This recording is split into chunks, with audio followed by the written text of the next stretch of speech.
1, 2, 3, checking. Can you guys hear me in the back? Cool. So thanks for coming. My name is Lukáš. I work on the Firmament open source project and also Satellite 6 product. And today I'll be showing quite a little hack I've built yesterday and last week, which is really about, I've had this idea of deploying bare metal hosts using images. So if you have any comments or requests, send me it over to the lzap@redhat.com. So today I'll do a short motivation part. Why do I care? I'll show some tools. I've built my patch. It's actually a patch that's not yet pending review, but will soon do. And I'll show you Firmament discovery in Firmament, what it is, and then I have a demo for you when I'll be showing you not dozen, but several. Well, actually one host provisioning. I had ideas that were simplified a bit. So if you look around in today's data center, you'll find a lot of virtualization, cloud, containers maybe, but it's really the virtualization technology which changed the way we provision systems, right? It's because it allows something that is different, that we don't usually do with bare metal hosts, and that is cloning, image-based provisioning, cloning, templates, call it you want. And virtualization still does support, booting from via OS installer like Anaconda or Pixie booting, but it allows this nice feature, and it was like it would be nice to have this feature on a bare metal. So it's really the cloning that is interesting. That it really impresses me, like being able to deploy a lot of hosts using an image. So when you're deploying virtualization on cloud, you have this little problem, chicken egg problem. You really need to start, although the system itself, the engine usually supports this kind of provisioning, you need to somehow bootstrap the system. You need to install the virtualization itself or a cloud. And there are a couple of approaches, like if you install OpenStack, there is a OOO, OpenStack, OpenStack that installs small OpenStack, that installs a big OpenStack.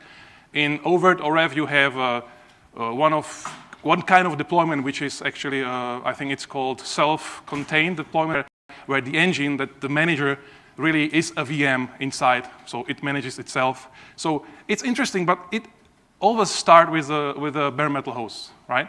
And what's also relevant, I think, is we do see an increase of ARM servers, and these are small servers that are not as powerful as Intel's.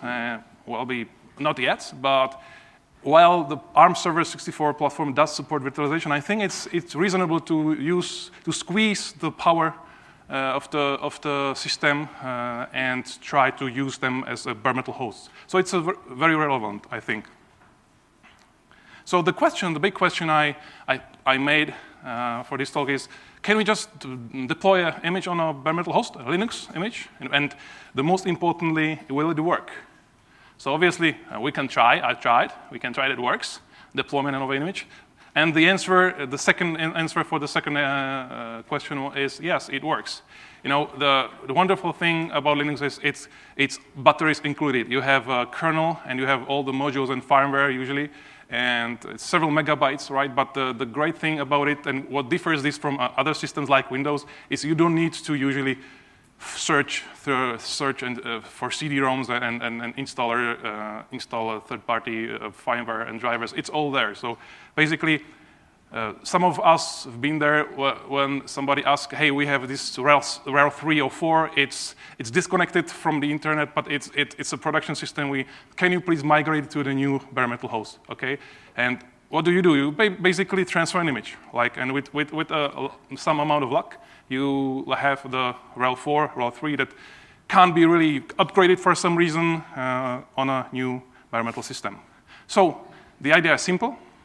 So what we need? So first of all, we need an image. So obvious thing to do is to create an image. So you install a system. So you run through the Anaconda in case of Fedora RHEL, install it on a bare metal or virtualization, and then you create a snapshot, right? using any kind of tool, like in virtualized environments, it's easier. So I would suggest to do this in a virtualized environment. Two things I want to say is mind the size.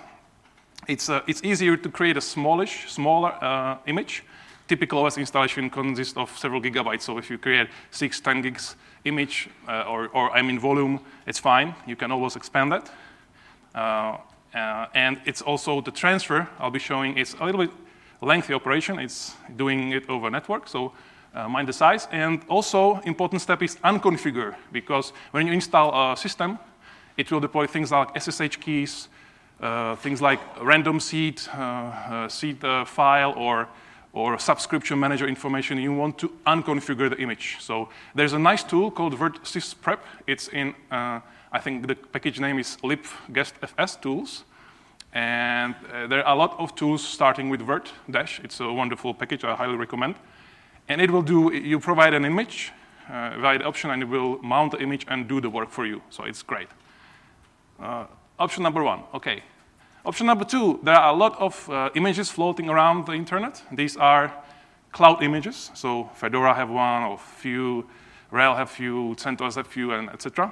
And I had this idea, to leverage that. So it has been tested. Why not?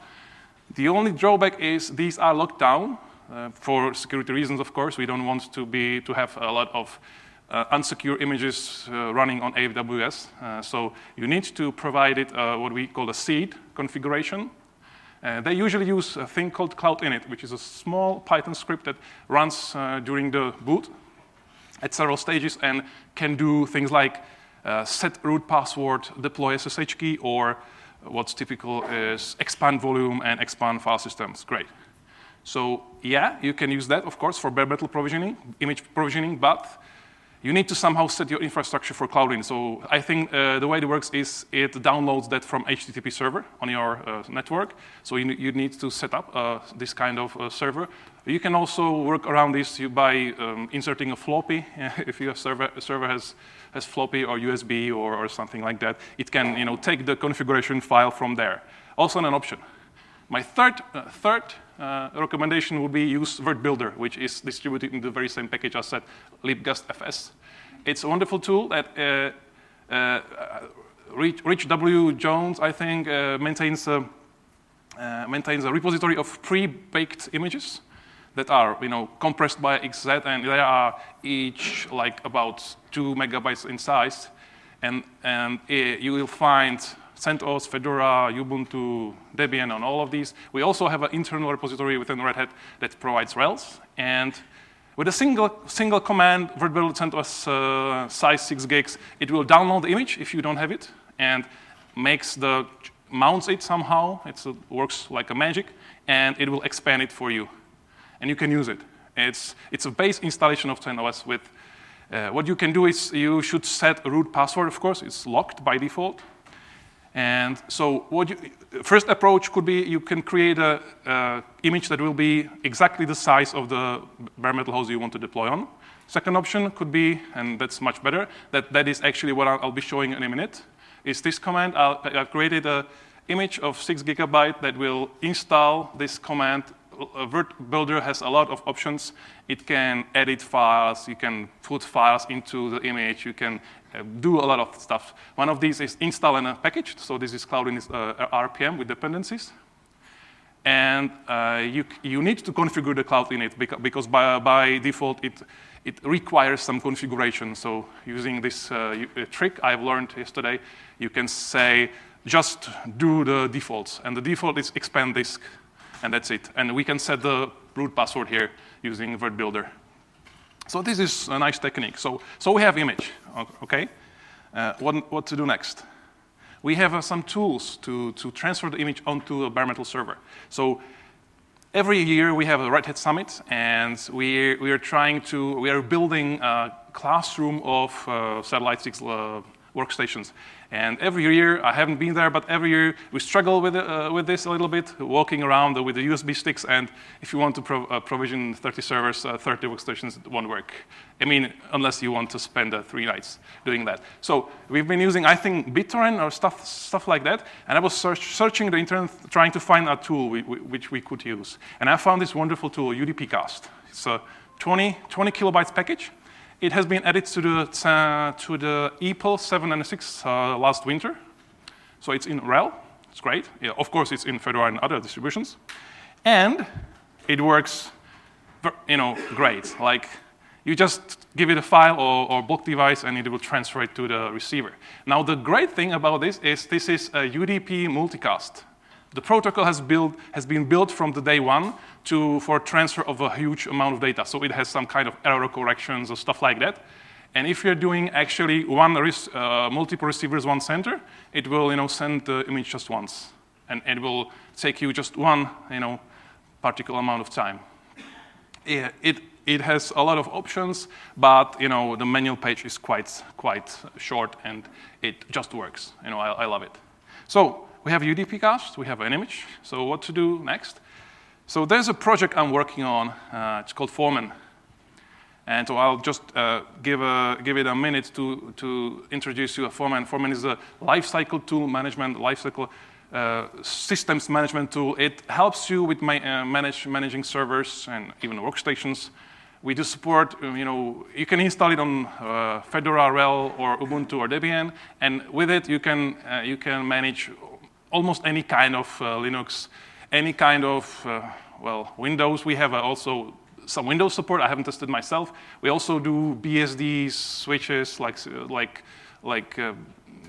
Cisco. I'm not sure which switches do we all support. It can help you with provisioning. It can help you with running configuration management. It integrates with Puppet, with Ansible, with Chef, with all of the major configuration managements. It does some reports and stuff like that. So it's a pretty wonderful tool. I really like it. Now, one of the features of Foreman is Foreman Discovery. So of course, you can install systems with Foreman. You can PXE boot systems via network. You can generate boot disks, so that will allow you to boot systems on a DHCP-less networks, which is interesting for customers like banks and agencies. And Discovery is one of the features that we provide. This is a screenshot of a very old version. I love it. Because of the logo, and it also, basically describes what it does here. Discovery is a small live CD we've built. It's based on CentOS, RHEL, or Fedora. So the great thing about it is we don't strip unnecessary things. So it contains all the firmware drivers. So you have a certified hardware for RHEL. It will, Discovery will just work just fine. And what it does is boots all unknown hosts on the network, boots into the discovery mode and gather some facts about the system and send them over network to Foreman. And in the Foreman, you can decide clicking on provision button and rebooting them into Anaconda. You can also kexec into Anaconda if you don't want to reboot them, if you are limited, if you don't have a DHCP server. You can also automate this via discovery rules and stuff like that. So it's a very nifty tool. So it's pretty obvious. I co-maintain the Foreman Discovery image. This is the image that you basically put on your PXE server or on your USB stick, stick it into a server or boot from network, and use that. We also do support what's called PXE-less mode, when you don't want to use or can't use PXE or DHCP, and that provides you some nice text user interface when you can configure network, specify some options, and then discover the host, and it will kexec into Anaconda. So what I prepared for this talk is a patch for Foreman Discovery image that will present you a new screen where you can start UDP cast and deploy an image onto a discovered host. So I'll start with that. The demo is, by the way, pre-recorded. Sorry about that. Okay, so what we have here is one VM. It's a libvirt VM that has attached the Foreman Discovery image development build I've been working on recently. And I'll just boot it, so it will boot up and show you what we call text user interface for PXE-less. It's booting in the PXE-less mode, which is meant to be attended when you will see a menu that needs some input from the user. By default, usually if you're net booting the discovery image, it will do automatic discovery, and it awaits orders. But this is what we call welcome menu for the attended mode. So from here you can either enter network credentials and do the traditional discovery, and then kexec that into Anaconda if you want. But I've added this new button here, image transfer, which will allow us to basically, all I've done is I've added the UDP cast, so the image is slightly bigger by several dependencies. I've also added few other tools like SSM, kpartd, partd. So if you want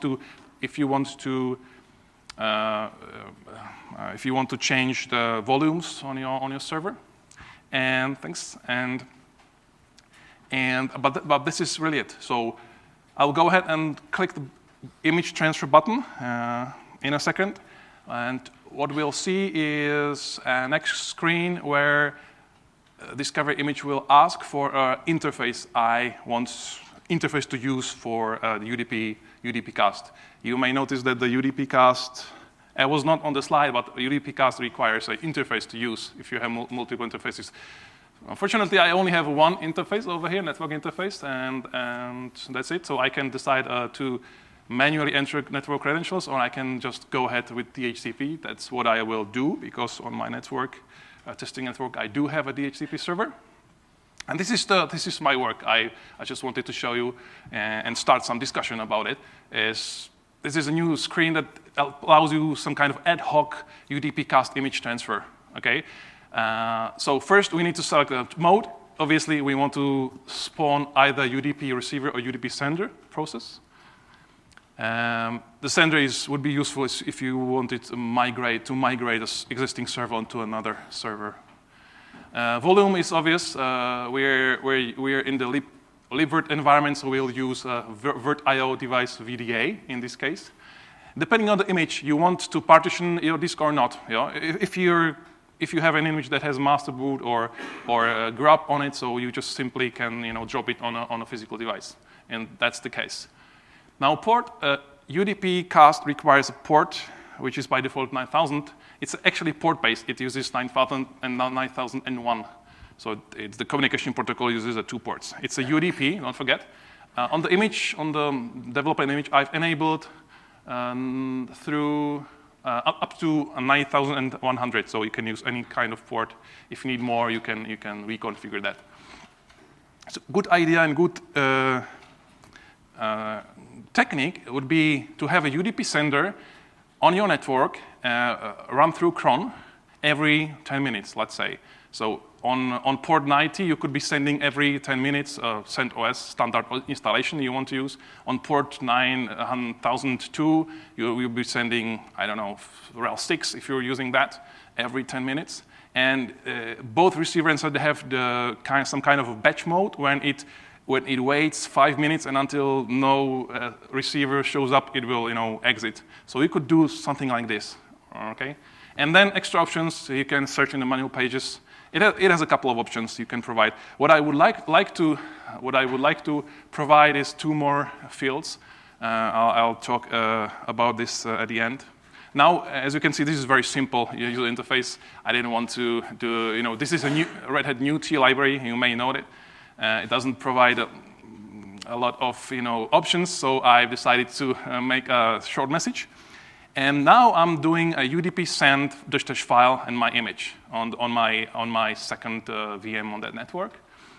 And if you want to see more, you need to use second terminal, second console when we run by default journal D. It's a journal D following the system log. And from third console, there is a Getty, there's a possibility to log in. As you can see, UDP receiver started, and it's receiving. We are doing a great job of the image is 6 gigs, so we have halfway through. It's doing some very quick provisioning at rate of 1,030 megabytes. Oh, dropped back to 6 megabytes per second. And this is it, really. Like, in a moment, we'll see this screen fall back to the main menu. I would like to add a checkbox like reboot after the transfer is done. And another checkbox or radio box compressor to use, because the raw image usually contains a lot of zeros, and we don't want to spend a lot time transferring zeros. I'm not sure that Ethernet or TCP UDP stack would handle that. So I'll just reboot manually. There is a reboot option. And we'll see discovery booting into RHEL 7.3 that was actually deployed using image. So it's image onto bare metal, okay? Last point I want to mention before we start Q&A is that compression is a very good idea to do.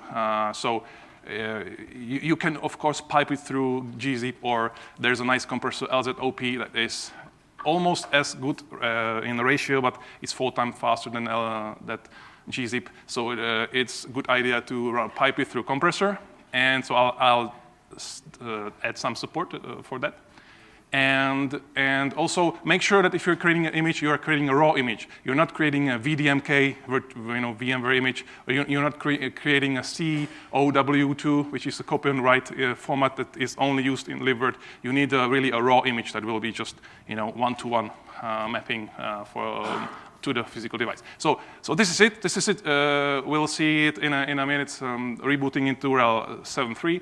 I would love to go a little bit further with. Foreman has a nice plugin called Remote Execution, which is essentially SSH in a loop, but with a nice interface, with a nice features, with the support of templating. We have a nice templating system within Foreman. I would like to add a template and integration with a discovered host. So basically what I need to do is add a SSH key to every single discovered host and basically allow remote execution to reach over to the discovered host. And we could do the same using a simple shell script, right? We could partition disk and start UDP cast on the correct port. You would receive if you're running it from cron or manually, you would receive the image, and that's it. So yeah, questions? Do you like it? Do you? Okay, go ahead. Have you thought about utilizing page set to kind of have zero touching the server setup? So you get the laptop, you start the Foreman discovery, install the, let's say, the NS mask, which has page and TFTP built in. You go down and you simply reboot all the servers that need to be imaged, and your laptop will provide DHCP, PXE, and the rest of the stuff. So the point was, if we can use the imaging for deploying some kind of a DNS server or management server? If it's possible to deploy everything from a laptop that you bring to data center using DHCP, PXE, and GFTP. Yeah, that's so if it's possible to use this technique to deploy anything in the data center, of course, yeah. If you bring in your images, you can just use UDP cast and start, sending them over the network. Sure, it's interesting idea. Please. For example, you start sending information before you start the UDP receive program. Yeah. What will it do? Will it give an error that? Yeah, good question. So what happens if you don't start all the receivers and it will start? Okay, so there's a handshake protocol, and UDP cast is a wonderful piece of software. There's a handshake protocol. You can customize a lot of that. So like wait 5 minutes or wait until I have at least 5 receivers or something like that. So you can configure a lot of stuff.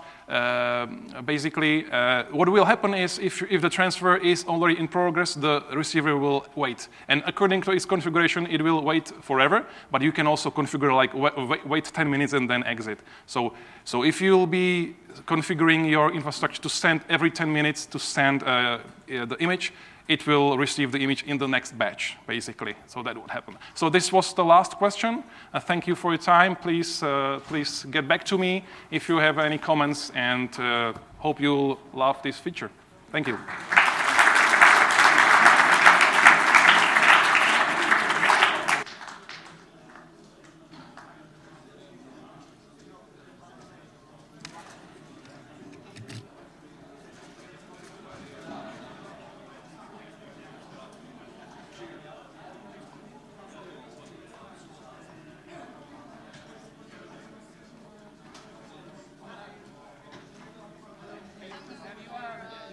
talking about ARM. Have you dealt with dealing with ARM or any other architectures with Foreman? Because I don't think Foreman supports any other. Yeah, just Raspberry Pis and playing with them. But I was waiting to buy an ARM server. It was so expensive that I just gave it. Okay. Thank you. My question about PXE was kind of a teaser question because this is actually what I have done in my data center.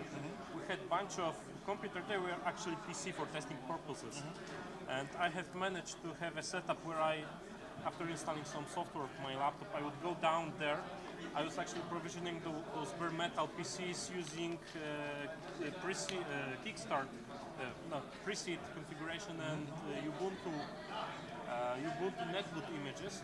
But that setup worked just fine. It was perfect. So I would simply go down with my laptop. I had DNS mask installed. Yeah. I had a list of MAC addresses that I am to provision. So it wasn't discovered. I knew about them before I went down. Yeah. Yeah, and after I started rebooting, those would simply pull the configuration from my laptop and install the software I wanted to install on them. And then I used actually Ansible to further provision them because I already knew the IPs, new Macs, etc. Those were installed with my preset configuration. So I think that would be a great idea to include in your project, the kind of setup. We have that.